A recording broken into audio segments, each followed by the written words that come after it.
Hello friends, ഞാനൊരു തൈ കൊടുന്ന് കുഴിച്ചിട്ടതാണ് ഇതിട്ടാ.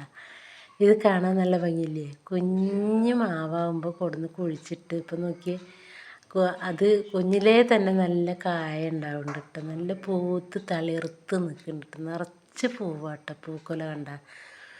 ഒരു എന്താ പറയുക, ഒട്ടുമാവ് കൊടുന്ന് കുഴിച്ചിട്ട്, പക്ഷേ അതിൻ്റെ തൊട്ടടുത്ത് വേറൊരു മാവുണ്ടായി. അത് മൂവാണ്ടൻ മാവ് എന്ന് പറയും ഞങ്ങളുടെ നാട്ടിൽ. നിങ്ങളെങ്ങനെയാണ് പറയുകയെന്നറിയില്ല. അതിൻ്റെ ഇപ്പുറത്ത് നിൽക്കുന്നത് വലിയ നല്ല ഒട്ടുമാവാണ്, പക്ഷെ അത് പൂക്കും തളിർക്കും ഒന്നും ചെയ്തില്ല. ഇതുപോലെ തന്നെ ഇതിൻ്റെ തൊട്ടപ്പുറത്തായിട്ട് നല്ല വലിയൊരു മാവുണ്ട് കേട്ടോ. അതും നിറച്ച് ഇലകൾ കാണാതെ കണ്ട, നിറച്ച് പൂവാണ്. എന്താ കണ്ണ് നോക്കിയേ, നിറച്ച് പൂവാണ്. പൂവ് മാത്രമേ ഇതിൽ ഇലകളില്ല കണ്ട. അത്ര അധികം പൂക്കളാട്ടാ നിറഞ്ഞിരിക്കണത്. ഒരുപാട് മാങ്ങ കിട്ടും. എന്തായാലും നല്ലതാണ്. എല്ലാവർക്കും ഇഷ്ടമായി എന്ന് വെച്ചെങ്കിൽ ലൈക്കും സബ്ബും തരാൻ മറക്കല്ലേ, സപ്പോർട്ട് ചെയ്യാൻ മറക്കല്ലേ പ്ലീസ്.